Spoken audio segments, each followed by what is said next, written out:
And if you could just explain to me what I can do and how to do it to actually focus and send the energy and all the do's and don'ts, the things that you were explaining, that would be wonderful. Yeah, I'll try, yeah. I discovered long ago that I can talk to myself, that I can talk to my body, to my innermost self, my brain, my body, you know. Yes. And, well, I can start earlier than that. When I was 8 years old, I was living in Sumatra, where I grew up. Mm-hmm. And there were people who worked for us, and they had a little sort of a village behind our house and behind the buildings of our house. And I spent a lot of time there because they were very comforting to me. My mother was very strict and very definite in what she wanted me to become or be, whatever. But these people behind, I hate the word servants, but they were working for us, and their wives and their husbands and their mothers and the babies and so forth. Anyway, those people accepted me as I was, and that was a very great feeling, you know, that they knew perfectly well who I was and that I was white and I had preferences. I mean, you know, I had possibilities that they didn't have. Yeah. But for the moment, they accepted me as I was, and I have felt that in other primitive people, they were not primitive, but I felt that they're primitive people. And it's a very important part of what I will say, that you you have to accept what is, you know, who you are, what you are at this moment, at this second. And then I discovered, when I was 8 years old, I was sitting on the walkway between the house and the outbuildings. You know, our house didn't have a kitchen and a bathroom in the house. Mm-hmm. They still have the same thing here and in all the Pacific Islands. It's not bathrooms and kitchens all must belong outside, but not inside your house. Anyway, I was sitting on the walkway between our house and the kitchen and so forth. That was a separate building. And a woman came who was not part of our village, and she said, "Come with me." So I went with her, and we went around the garage, and behind that was the little village. I call it the village, but I think there were 5 or 6 houses. And so she said, as we came around, I saw that all the people there were standing around the men of the staff, and on the top of the staff was a sort of a platform, and on the platform was a tiny little monkey at the same height as his face. Mm-hmm. And he had curly hair, which meant he was not a Malay. He was another person, another kind of ethnic background. Mm-hmm. And I remember that as we came around, she said to me, "Can you tell me something about this monkey?" And I said, "Oh, the monkey is dying." And she knocked me in my ribs, which is a very un-Malay thing to do. And she said, "Never talk about death." I said, "Okay." And I remembered that. And then as we came closer, she said, where other people could hear us, what do you see with this man and the monkey?"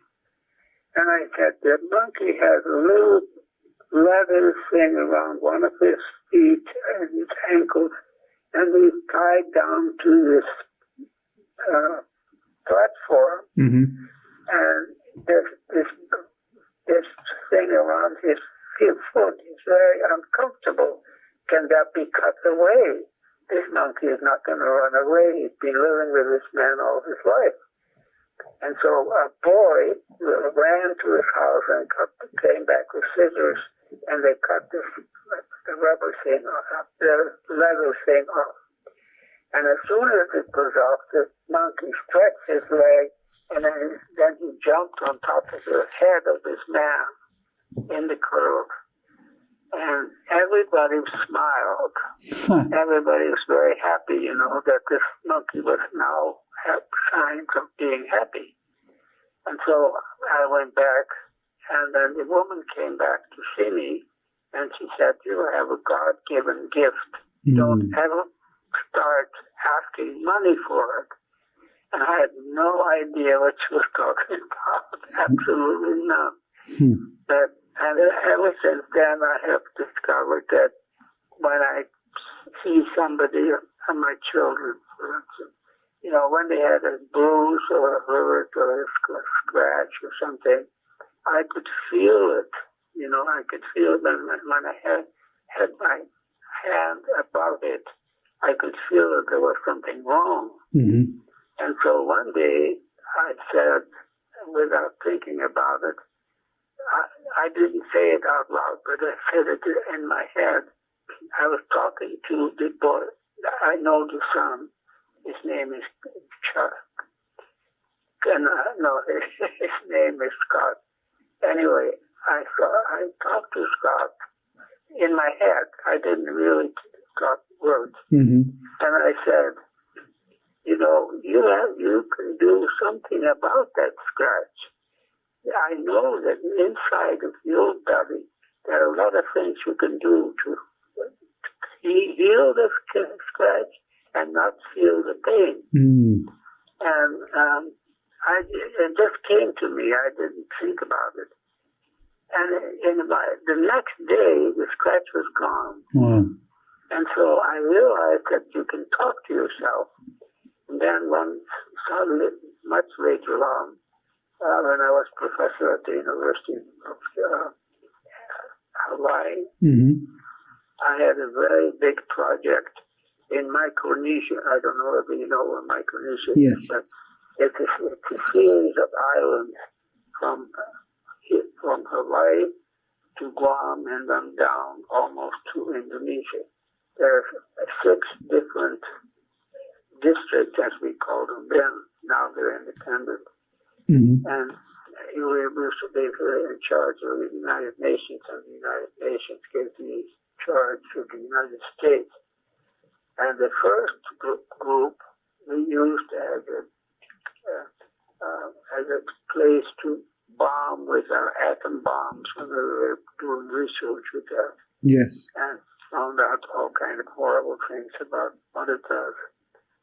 And I remember that my project was that this was during the sabbatical. And so my project was to work with 9 students and place students in all the 6 districts.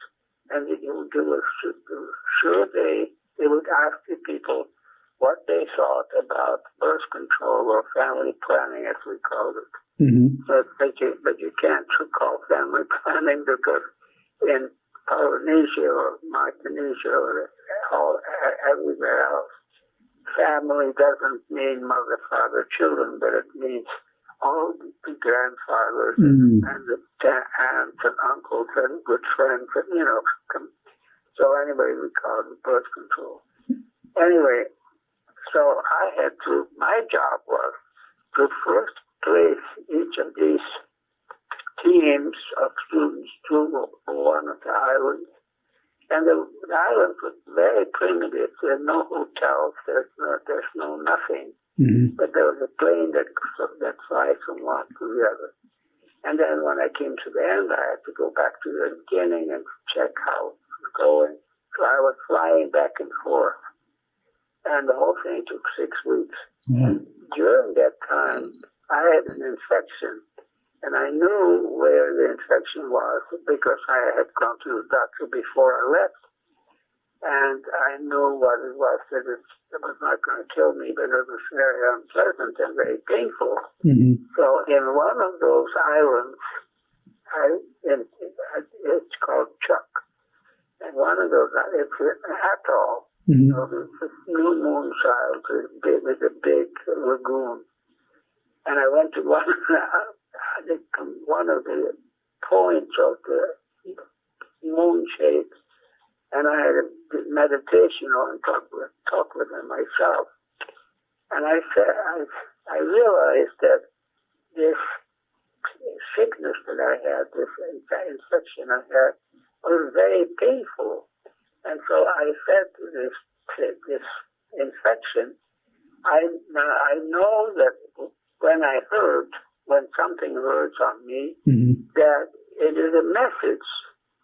The body tells me, pay attention, I am in pain. And I said, I get your message.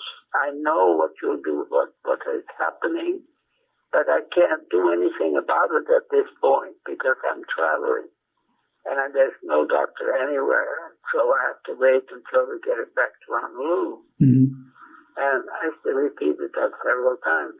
And I said to this infection, tone it down. Just remind me every now and then that you don't give me the hurt. And I found to my own surprise that it worked. You know, I lost the pain, but I didn't lose the infection. And so I went back after the whole thing was over. I went back to Honolulu and they gave me some pills and it got better.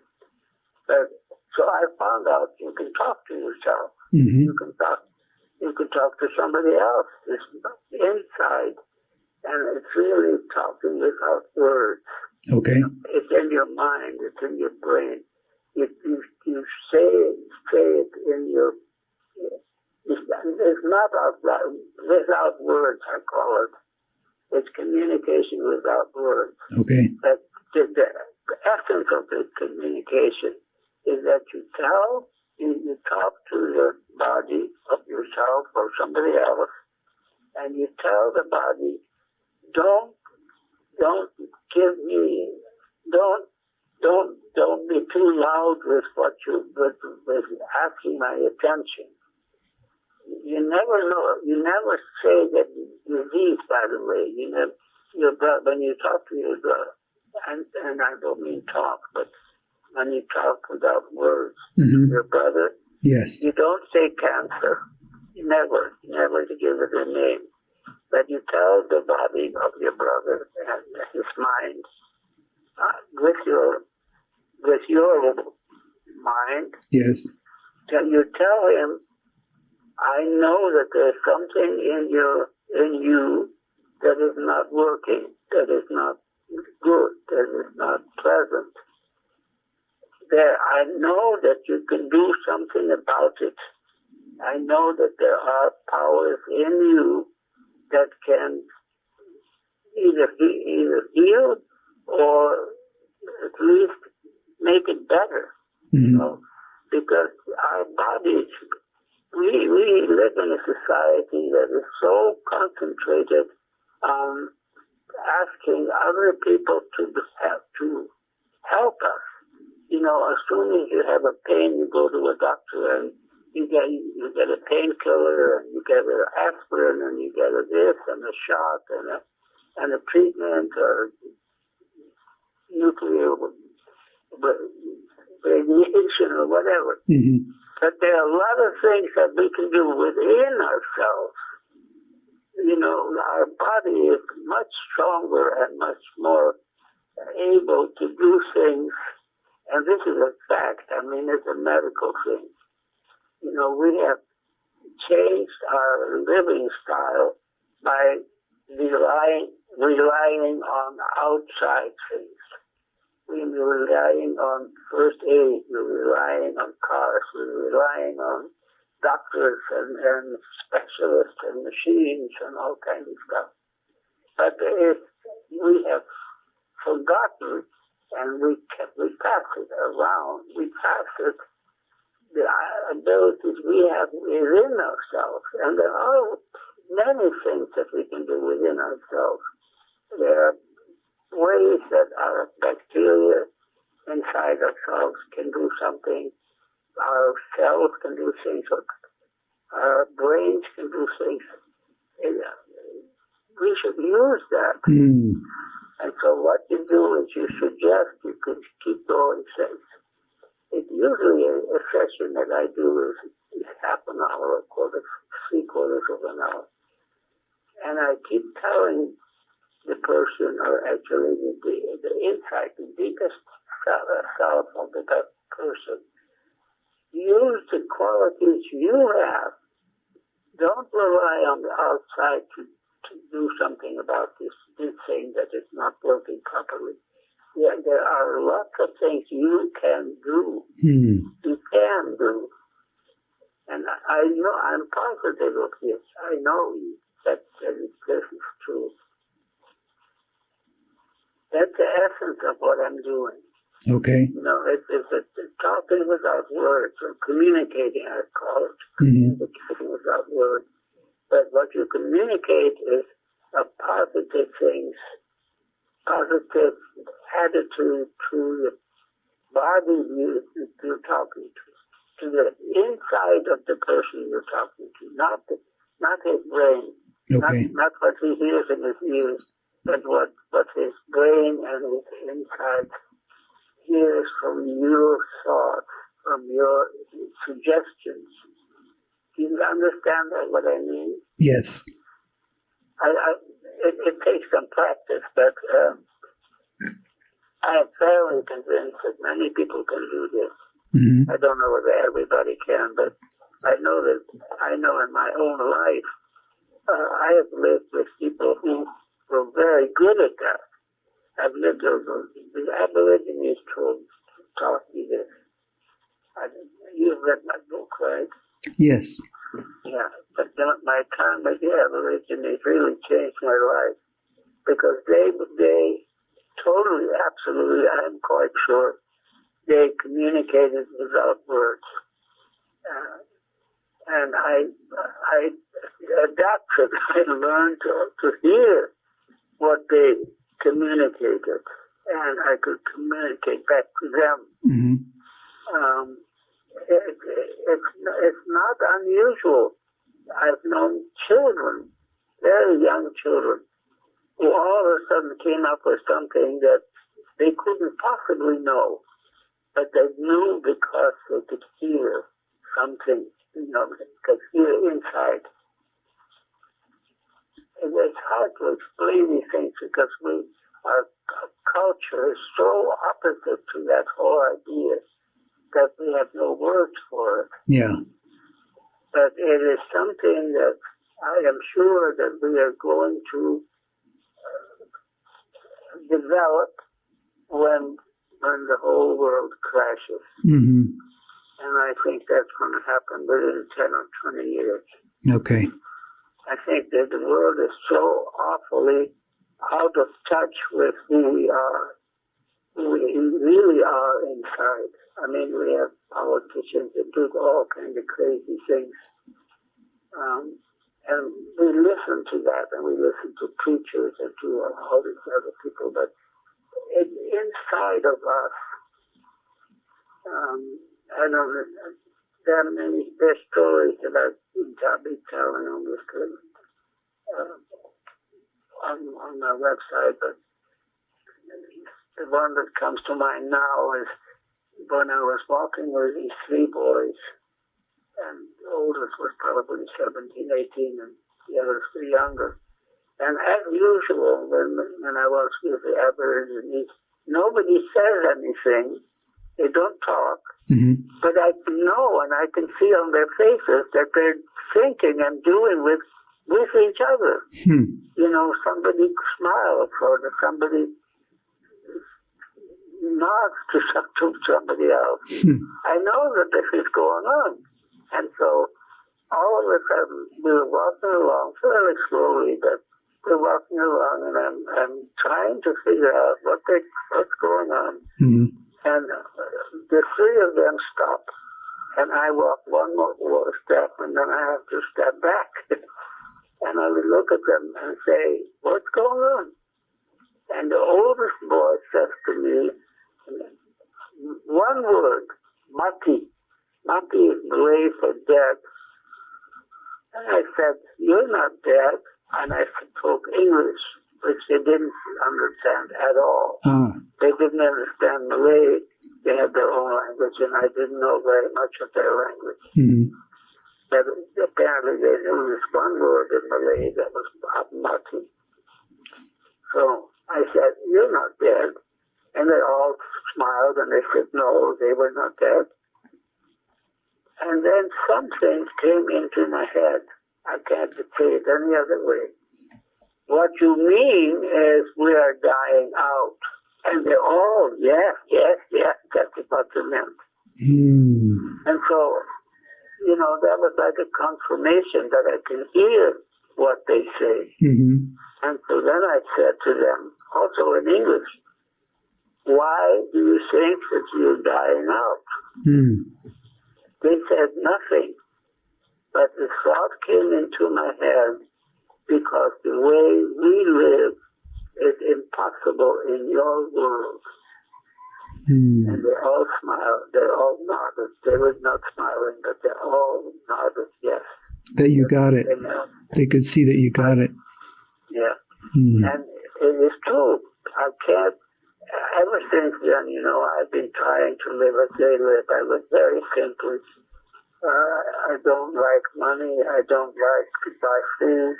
I like to eat what grows around me, and for a long time I could do that. Now that I can't see very much, so it's very much more difficult. But, we have such talents inside of us, all of us. And we don't use those talents, those inner talents, those,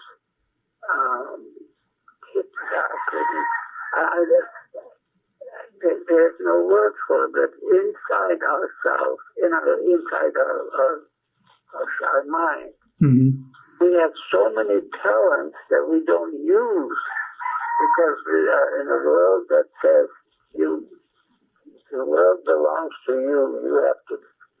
You have to build a world on top of this planet. No, we can't build a world on top of this planet. Look around you. I mean, we are destroying the planet. Yes. We're destroying the atmosphere, the water, and the soil of this earth.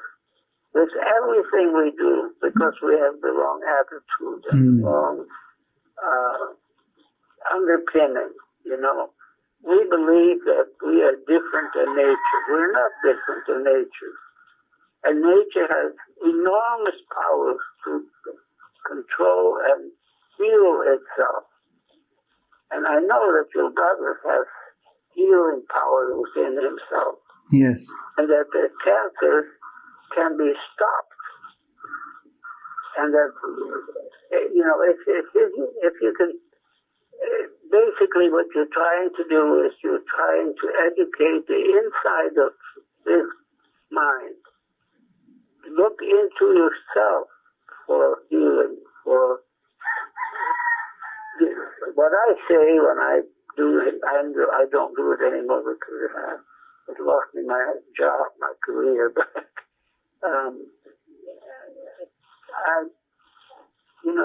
the essence of it is that you have talents, you have possibilities, physical things. I mean, your body can heal what is going on in your body if you trust it. When I do that, I never touch a person, but my right hand feels where something is not going on. It's not proper. It's not working. And then my thought is, make yourself as normal as you can be. I'm not asking you for miracles. I'm not asking you for things that you cannot do. But you can make yourself as normal as you could be. Yeah. Make yourself as normal as you can be. You just keep repeating that. And when I think I did the story when in an earlier thing on my website that in the 1970s, I was traveling a lot in South Pacific, and we always had to go because it was on a grant from the United States, the federal Congress, no less, but we had a grant for $1 million a year, and the university gets 43% of that, but I was chairman of the Department of International Health, and we had the management of the rest of that money. That was $560,000 a year. Mm-hmm. And I had to travel to a lot of islands in the Pacific, and it took time, and it took problems because, you know, at that time there were no airlines, so I had to go by boat or something like that. Anyway, when I came through Guam, in Guam there was American Airlines, in Guam and Samoa. And so when I came to Guam, I used to stay in a hotel until the connection came that I could go to Honolulu. I used to stay in a hotel. I was getting paid for it. But I knew these people. I knew them very well. The husband is a judge, and she was a doctor, physician. She was the head of maternal and child health. And I knew that she had had trouble with a blood clot in her left thigh. Mm. And so after dinner, I usually had dinner with them on the night that I was leaving, because the plane always leaves at 1 o'clock or midnight or something, so that it can come and arrive in Honolulu at 8 o'clock in the morning and I can go to work. So between dinner and midnight, there was a sort of a dead time. And the judge went into his room, so I was sitting with him and with Joy. I was sitting with Joy. And so she showed me a whole stack of x-rays. I mean, like 5 or 6 inches wide. Mm-hmm. And probably 10 centimeters tall, more than that, 15 centimeters. Wow. Anyway, she showed me all these x-rays, and they all showed that there was a blood clot, quite long, 2 or 3 inches. It changed it a little bit, but it kept being there at the same place. And so she told me that she had made an arrangement with the hospital of the University of California in UCLA, that they would do surgery on it and take it away, because if it gets loose, it goes to your heart. Yeah. But the hospital had told her, wait until we have time to do this properly. And so she was waiting, and she had all these x-rays ready for the trip. So anyway, they took me to the airport, and I arrived in Honolulu at 8 o'clock in the morning. I went to work, and at 2:30 in the afternoon, I had to travel by United or Pan Am, but she could travel on other airlines. Mm-hmm. And so I came to Honolulu at 2:30 in the afternoon. She called me from the airport and said, when we came back from the airport to see you off, I had a phone call from Los Angeles, and they said, come as soon as you can. I took the next plane, which happened to be a Japan Airlines. And so I'm waiting for my connection to go to LA. And I can't come to see you, and you can't come to see you to the airport because we're almost leaving. So I said, bon voyage or whatever I said. And for the next 2.5 weeks, I never even thought about it. To me, it was a very minor kind of thing. Oh, yeah, I had said after dinner, we were sitting, and after she showed me all these x-rays, I said, would you like me to do a healing? And I could kill myself for having said that, but it just came out. And she said, well, yeah, why not? There is nothing to do. And so she lay down, and I remember she laid on a Persian carpet, and I sat behind her leg and held my hands over the place where I knew this thing was. And I kept saying, make yourself as normal as you can be. Make yourself as normal as you can be. I didn't say it out loud. Yes. In my head. And so it was quiet for like 40 minutes. And then we talked about something else. We never mentioned it. So she left after Shirley went to Los Angeles. I forgot about the whole thing. 2.5 weeks later, my dean, I was School of Public Health, and I was in School of Public Health. Mm-hmm. My dean, who was my friend, said, "Can you come down and see me?" And I thought we were going to lunch. We did that quite often. Mm-hmm. But he put me in a chair on the other side of the desk. And he kept asking me questions about my mother and her religion and my father and his job. And I said, "You know all these things. You know, we've been having lunch for years, and you know, I've told you my whole life." Yeah, and then finally, then he said, "Do you know somebody called Joy?" I said, "Yes, of course I know her. I mean, we went to Ann Arbor University of Michigan at the same time." Mm-hmm. She was in medicine and I was in psychology. And he said, "Did you know that she had embolism?" Mm-hmm. I said, "Yes, because she showed me all these x-rays." And then he said to me, when she came to UCLA, she had shown him all these x-rays, but of course UCLA had to do their own x-ray. Mm-hmm. And this is like 2.5 days after I had been there. Not even that, less than that. This x-ray that the hospital took showed nothing. Mm. There was no embolism.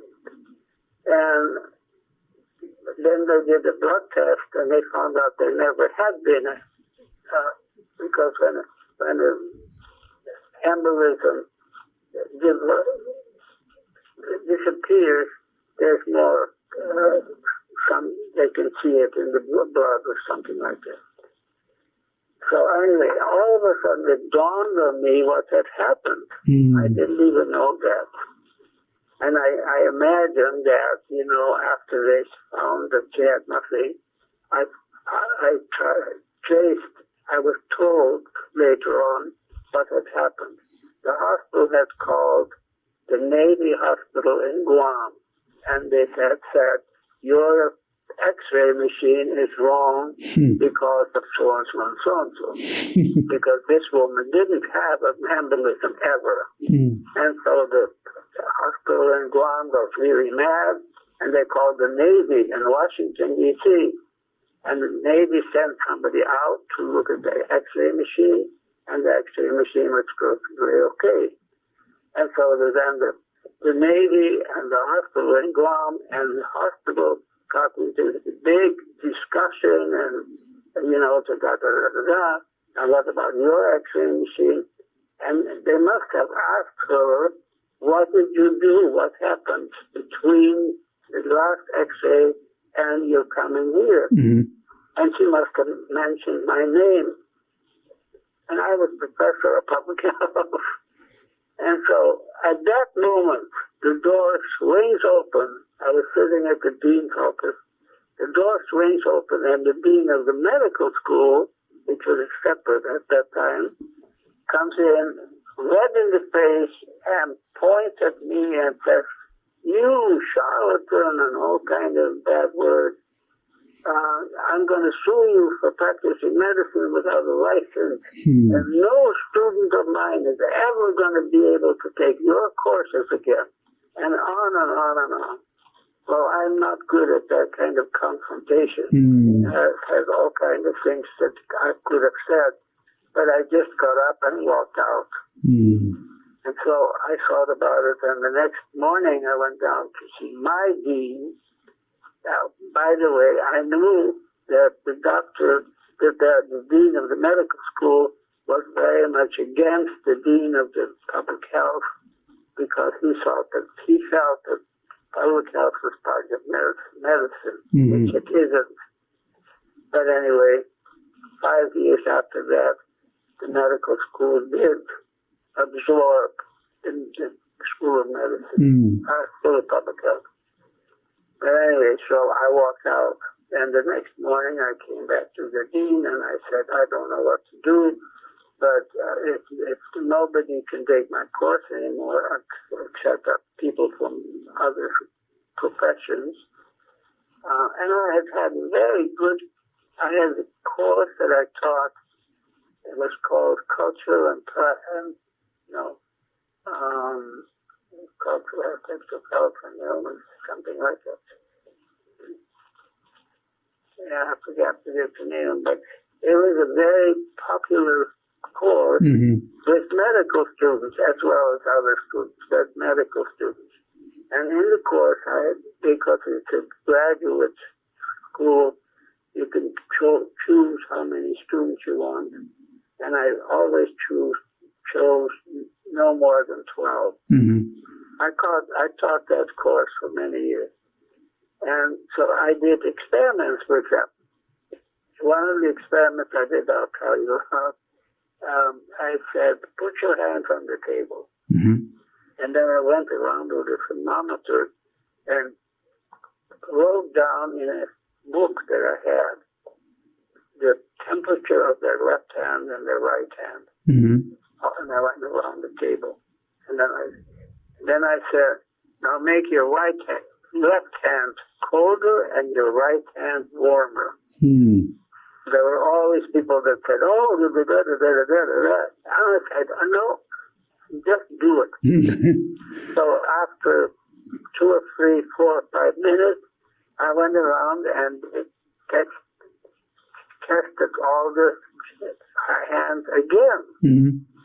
And I found out that almost 50% of the students could do that. The left hand actually did get colder and the right hand did get warmer. And so I told them that. And I asked, how did you do it? Yes. And the white people, the American people, said, oh, I did this with the blood pressure and the veins and the arteries and all this bullshit. But it didn't work. The people who were from a small island, and they were a doctor or a nurse or something like that, they shrugged their shoulders. I just said, get colder, go get warmer, and that works. I mean, it sounds crazy, but it's true. You know, you can do that, but you can't give instructions to your body. You can't tell, do this, do this, do this, do this. Your body knows how to do that. And so I discovered, I did other tests like that, quite a few of them. And I found out that people who are not from Western society, they're not bound by all these professions and drugs and surgery and all that kind of stuff.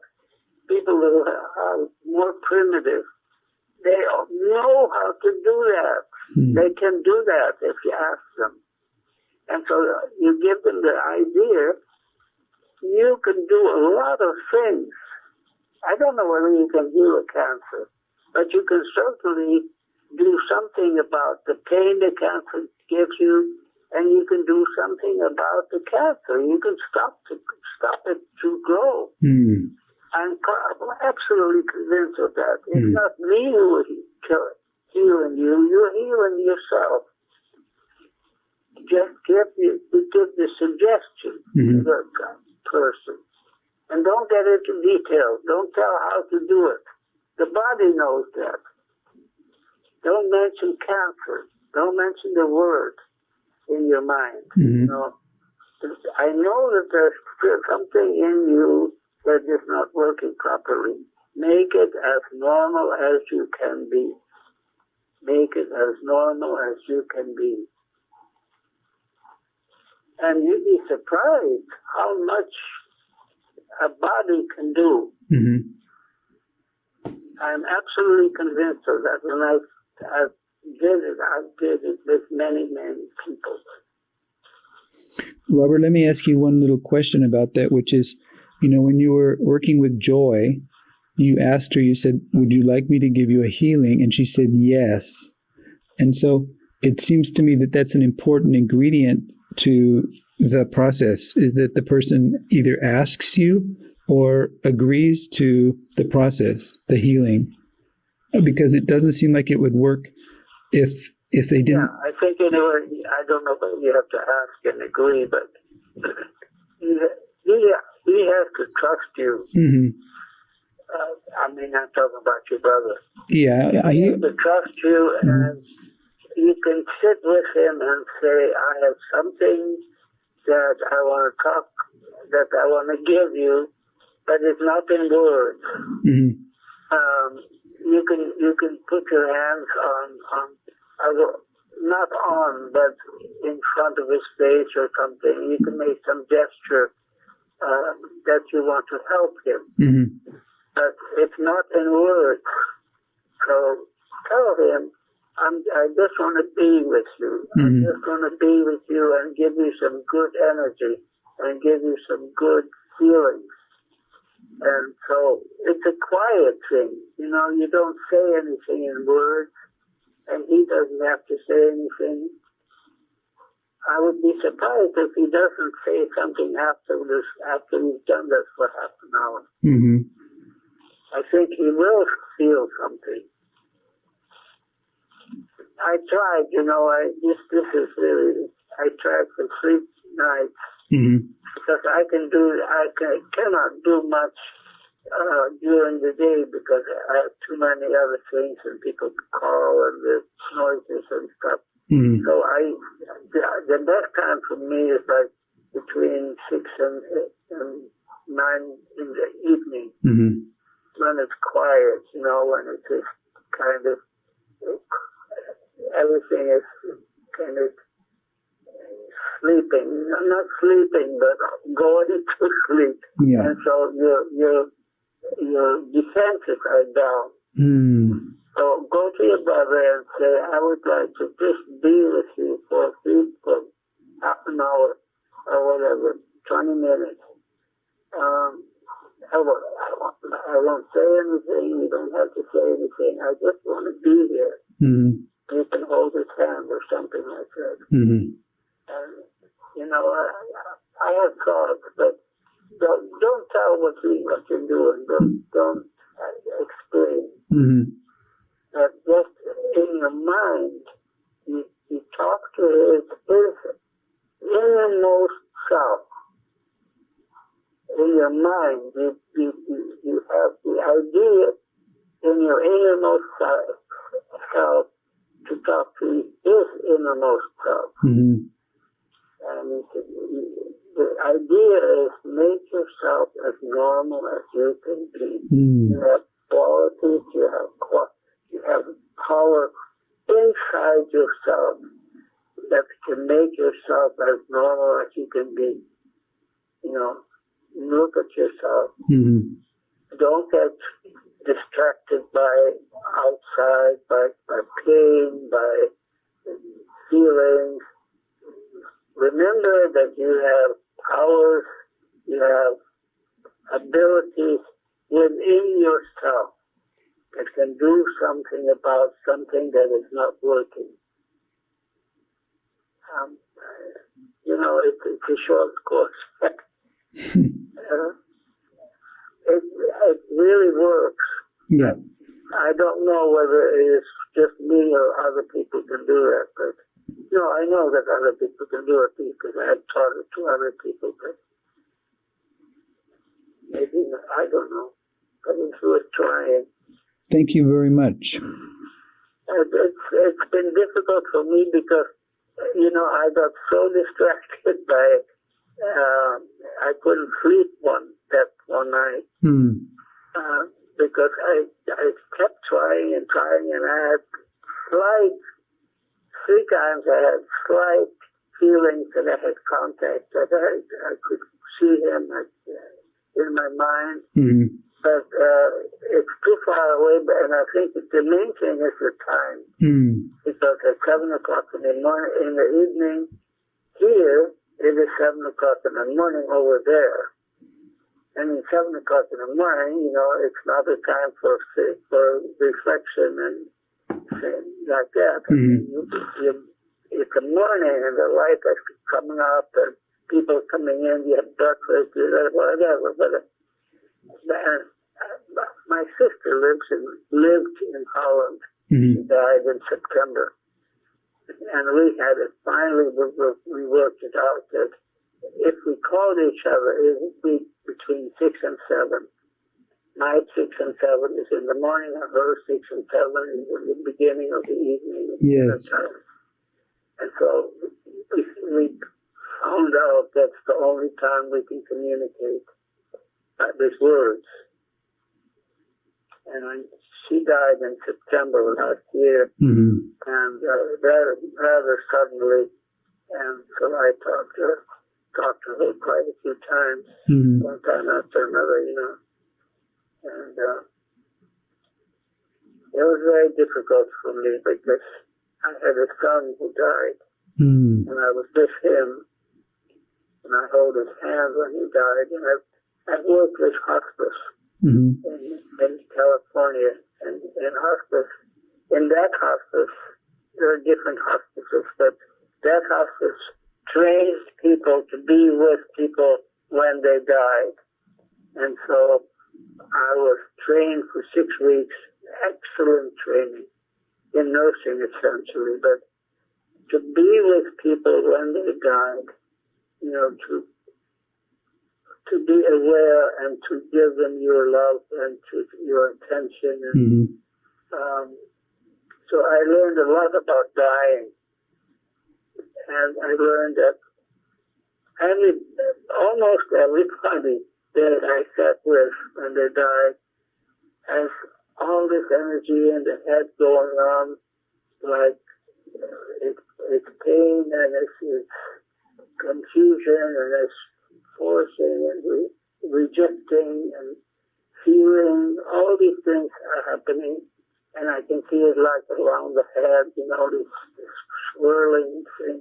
And all of a sudden it stops, and it's peaceful. And I had that with my son. I mean, from 1 second to another, all of a sudden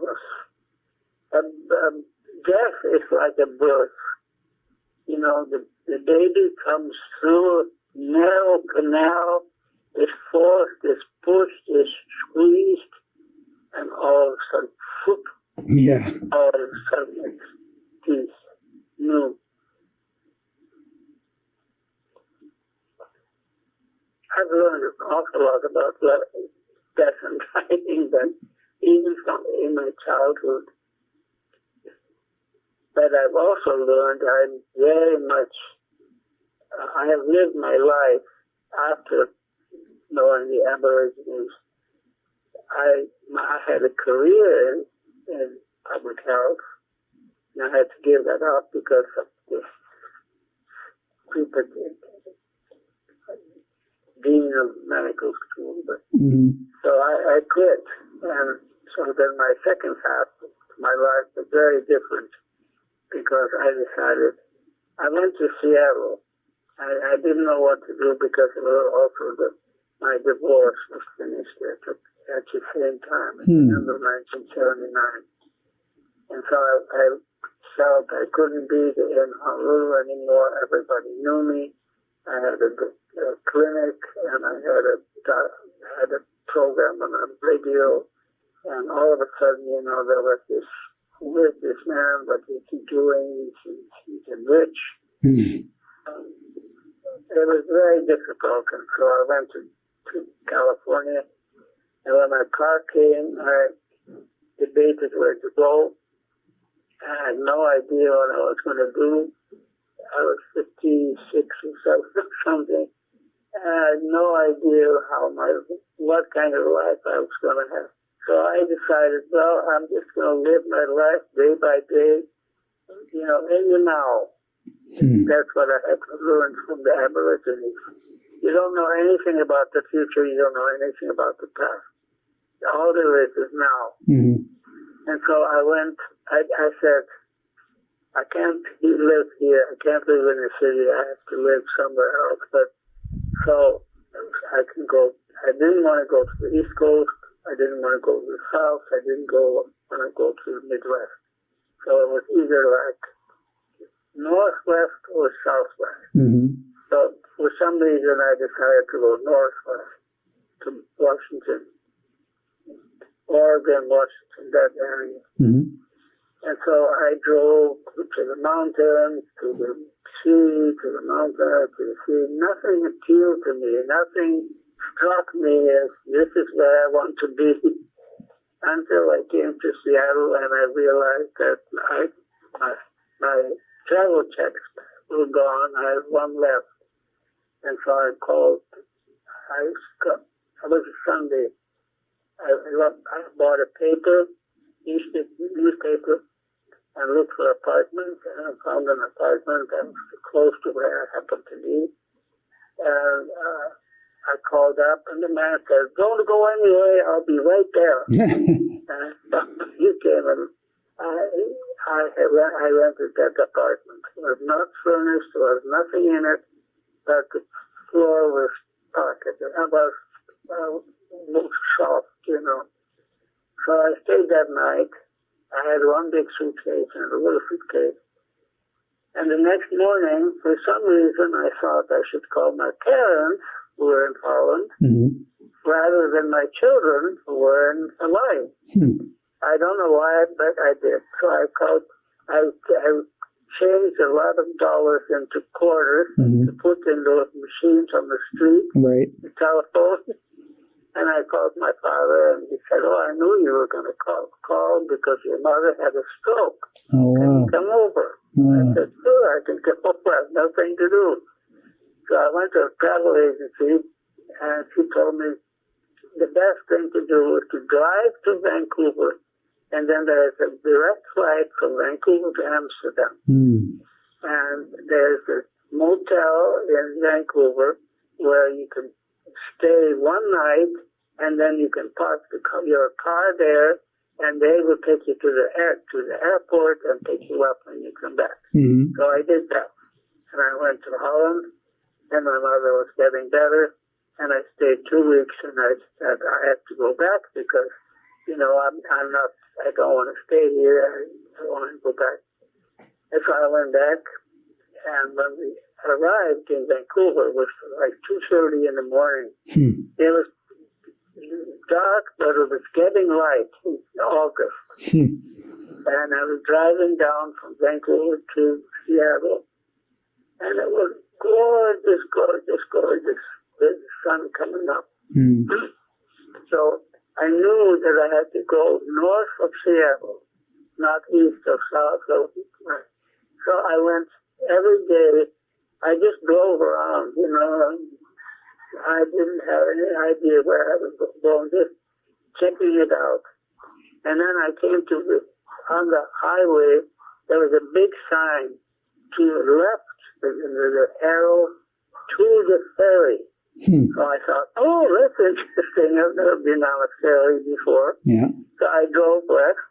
I got on the ferry. It was $1 or something like that. I was 20 minutes over the water, and then it landed on Whidbey Island. I never heard of that. It's in Puget Sound. So I got off the ferry. I knew this is it. This is where I want to be. So I went to the first real estate agent I saw, which was like a few miles up north, up on the highway. And I went inside and I said to this lady, "I'm looking for a cabin in the woods." And she said, "Where?" I said, "Well, here." And she said, "Well, have you been here before?" I said, "No, I just came off the ferry." She said, "Well, why don't you take some days, and drive around, because I don't know whether you want to be on the west side of the island, whether the ocean is this way, or on the east side, where the ocean is another way, or in the middle, where there's a forest, or in a town, or, you know, drive around, get to know this place."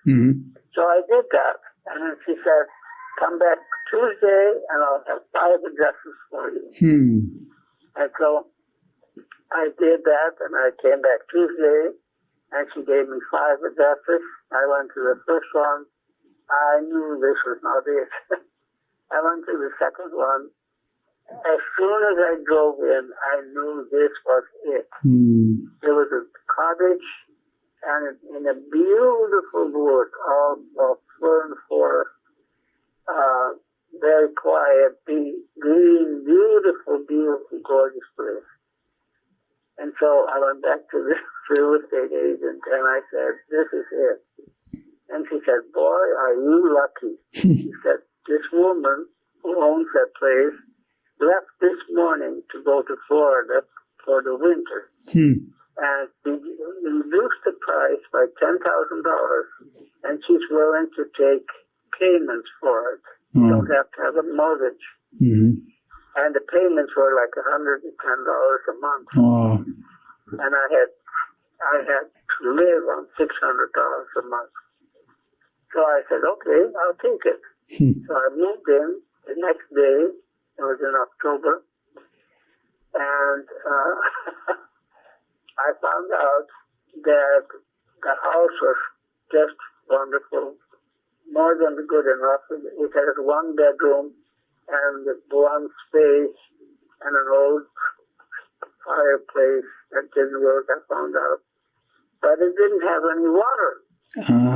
The water there was a dug wall 60 feet deep and it had gone dry.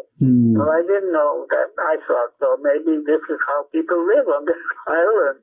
So I went to the nearest town, Langley, and they had a park with a shower. So I went to Langley every other day and took a shower and got some water and bring it home. And after a while, I found out that when I got to know people, that you can have a well drilled by people with machines. And so I called the drillers, and they came over, 2 really strange people. They said, "Oh, we can drill in your well house." It's a very cute little thing, overgrown with moss and so. But then we have to cut this tree and this tree and this tree. I said, you're not going to cut any trees. They shrugged their shoulders and said, okay, but we can't come today anyway, and we come in 2 weeks. They gave me a date.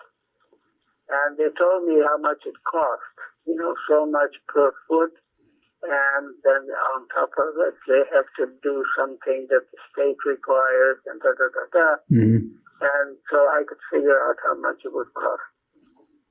And then a box thing was a fixed price, and then you add so much per foot down. And so I went back in the house, and they said, "Oh no!" I went to find willows. I thought I was going to douse for water. But I couldn't do that. It didn't work for me. And so I kind of forgot about it, half forgot about it. And so the night before they came, or the afternoon before they came, all of a sudden I realized tomorrow these guys are coming and I have to tell them where to drill. And I had no idea, but I remembered. By that time, I knew every tree. I walked around the place, and I knew every tree.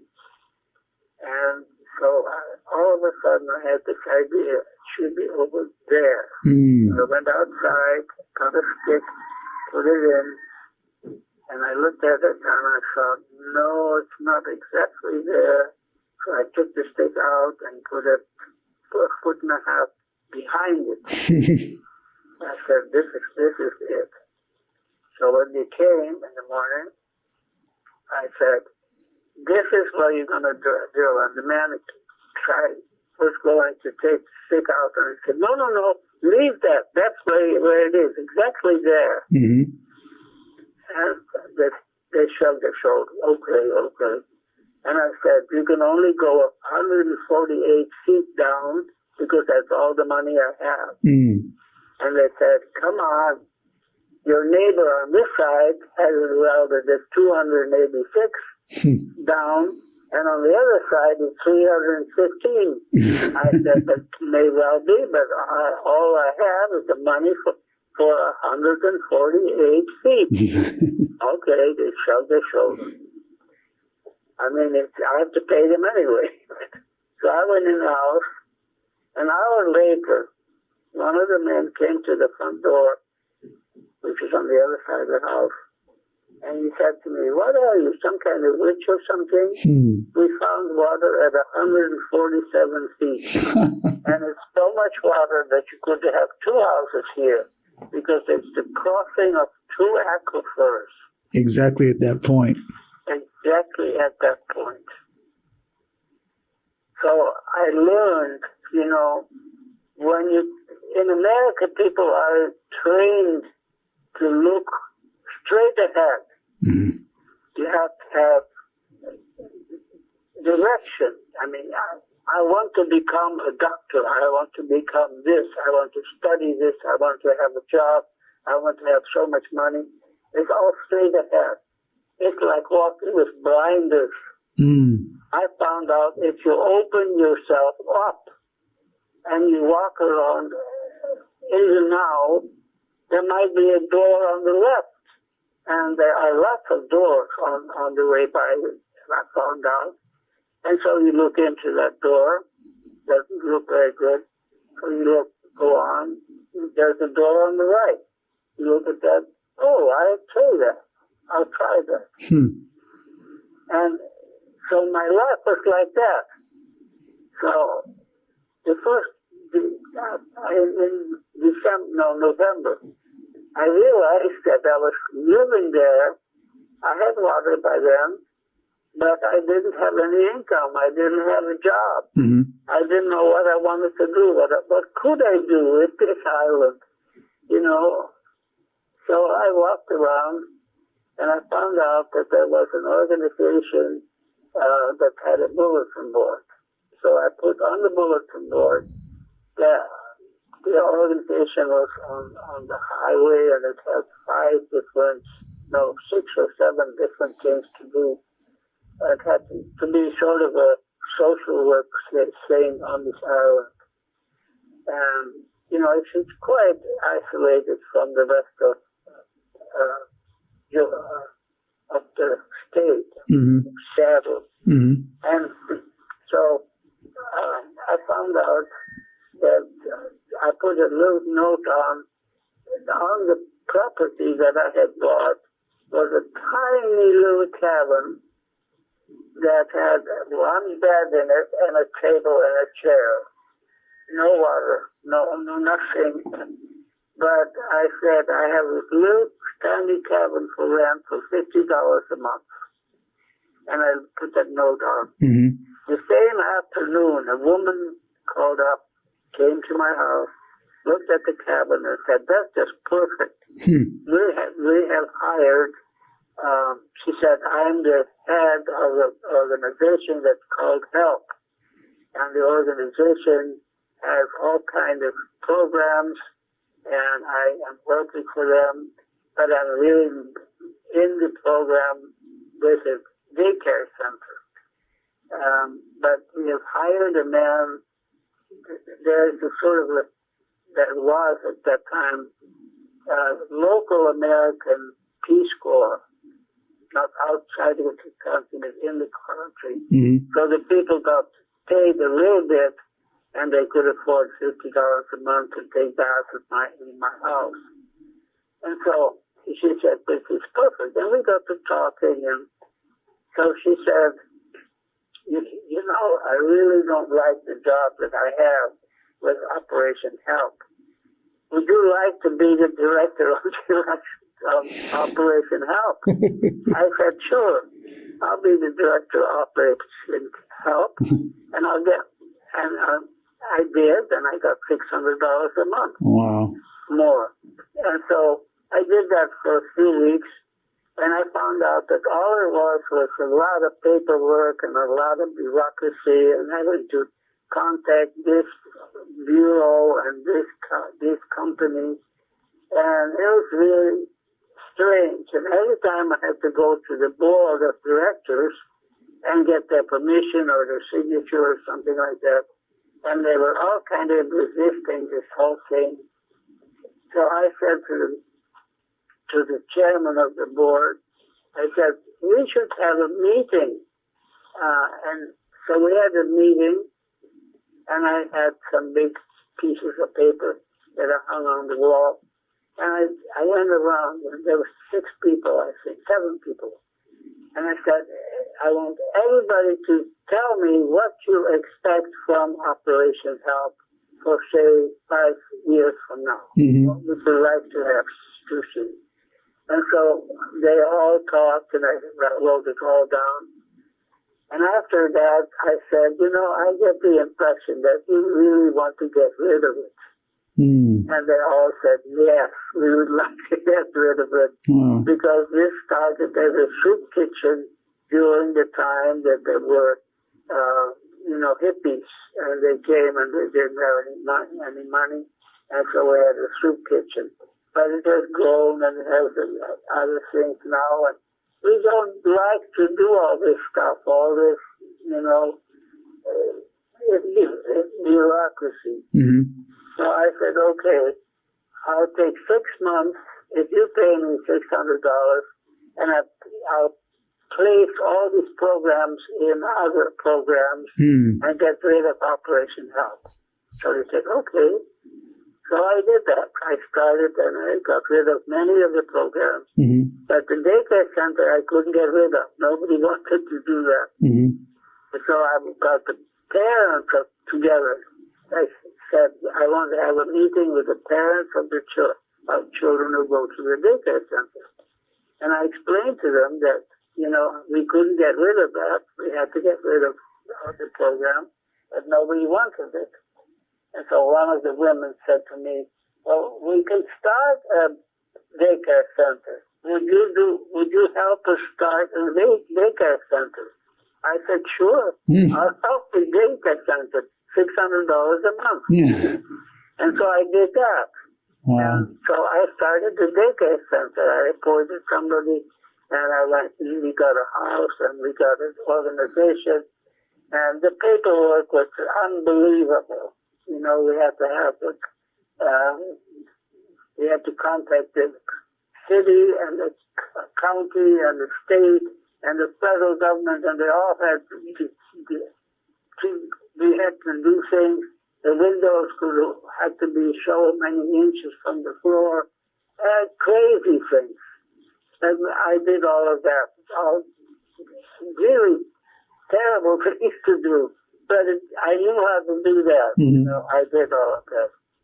And so the daycare center is still going by now, which is like 40 years later. Wow. And it's thriving. And then I started it. What do you call it? A store. Mm-hmm.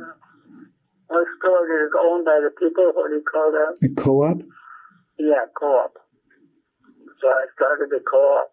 And then I started something else. But I learned that when I just go along with whatever comes in front of me, it works. Yes, after 6 years, I moved from the island, and I felt healed from what happened in Honolulu. Mm-hmm. Then I went south, and again trying to find out a place where I would like to be. Yeah. And I ended up in the middle of California. Mm-hmm. I always forget the name of the place. Anyway, it's on the ocean. It was Pismo Beach. Yeah, something like that. Santa Barbara. No, north of that. Oh, yeah. I forget. Yeah. I Oxnard. I have a problem with my mind because I'm 93 years old, and 10 years ago, my oldest son lives on the mainland, and he has a degree in tropical medicine, tropical agriculture. And he knows this land that I live in now, 6 acres. And he knows all the plants, and he planted some of the fruit trees and stuff. And so every time he comes in the summer, we walk around and he tells me, oh, this tree. But he always knows it by the Latin name. And I hate these Latin names because I know the same trees and I know the plants because I used to walk around all the time. But to me, they're identities, I hate that. So I told my mind, don't remember these names. Now my mind, now it is 30 years later, my mind forgets names.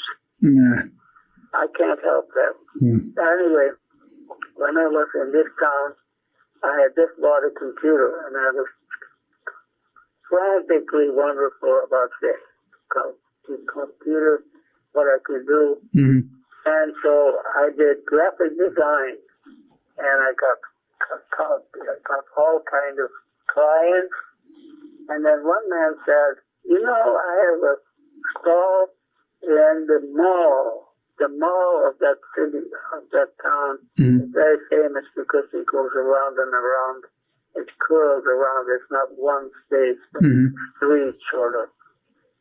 And I have a space in there. You'd be mind sitting there with your computer and your printer, and people can come in and ask you to do something. I said, sure.